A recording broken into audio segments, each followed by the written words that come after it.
আসসালামু আলাইকুম। আজকে আমরা দেখব কিভাবে একটা ওয়েব পেজকে পিডিএফ ফরম্যাটে সেভ করতে হয়। চলুন তাহলে শুরু করা যাক।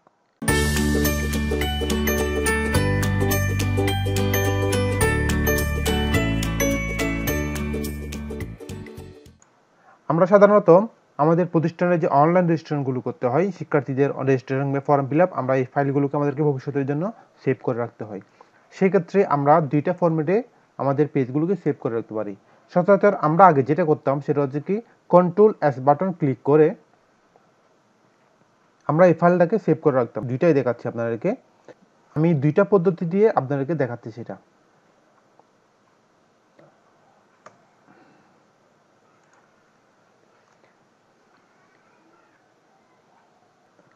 এবার আমরা একই পেজটাকে আমরা পিডিএফ আকারে সেভ করে রাখবো। সেক্ষেত্রে আমরা কন্ট্রোল পি বাটনটা ক্লিক করব।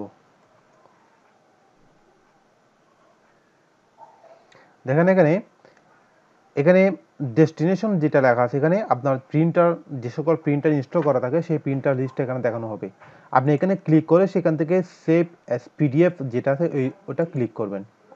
ক্লিক করে প্রয়োজনীয় সেটিংসটা করে দিবেন। এখানে পেপার সাইজ আমরা A4 হলে A4 দিলাম, মার্জিনটা। এরপর সেভ বাটনে ক্লিক করবেন। ক্লিক করে কোথায় সেভ হবে সেটা দেখা দিলাম। আমি ওয়েব পেজের এখানে পিডিএফ দিয়ে লিখে দিলাম। দেখেন আমি ওয়েব পেজ এই ফোল্ডারে আমি এই দুইটা ফরম্যাটে সেভটা এখানে দেখাচ্ছি। প্রথম হচ্ছে এটা হচ্ছে পিডিএফ ফরম্যাট। এই পিডিএফ ফরম্যাটে আমরা একটু দেখি পেজটা কীভাবে আসলো।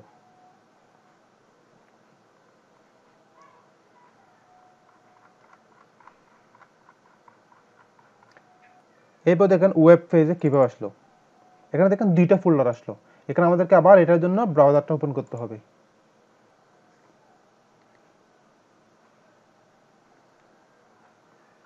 সেখান থেকে আমাকে আবার প্রিন্ট করতে হবে। তো অনেক ক্ষেত্রে হয় কি, আমরা এখন অ্যান্টিভাইরাস দিয়ে আমরা যখন চেক করি, অ্যান্টিভাইরাস কিন্তু এই ওয়েব পেজগুলোকে, অফলাইন যে সকল পেজ আছে এই পেজগুলোকে কিন্তু অ্যান্টিভাইরাস এটাকে রিমুভ করে দেয়। সেক্ষেত্রে আমরা অনেক সময় বিপদে পড়তে পারি। এই জন্য সবচেয়ে ভালো হয় আমাদের প্রয়োজনীয় যে সকল, বিশেষ করে ইএমআইএস যেটা এই জরিপ ফর্ম আছে, ব্যান্ড বেজ জরিপ ফর্ম আছে, এই সকল ফর্মগুলো আমরা যদি পিডিএফ আকারে সেভ করে রাখতে পারি, আমাদের ভবিষ্যতের জন্য এটা অনেক কাজে আসবে। ধন্যবাদ।